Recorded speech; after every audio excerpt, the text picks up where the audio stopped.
point, if I may, from Senator Bennett and Dr. Kessler, then maybe go to you. Have Sure. you got time for that? Yep. Okay, thank you.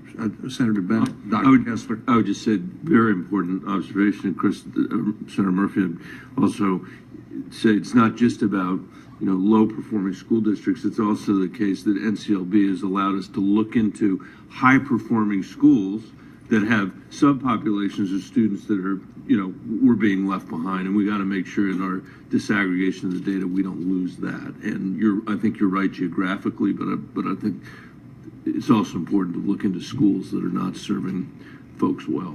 Dr. Kessler, then we'll go to Senator Casey. And I do agree, Senator Murphy, that it has been helpful for No Child Left Behind to be able to report the data, to have everyone comparing the same exact thing with groups. However, I do challenge you and all of us to stop using terminology like low-performing schools.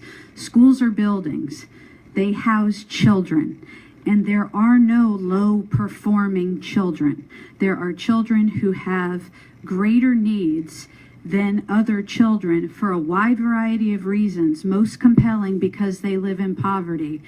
And every child counts. So before we say, I wouldn't say a child's a low-performing child any more than I would say that someone's a low-performing politician. Well, we have some of those. If you could make some progress on people not using that term as well, that would be really helpful.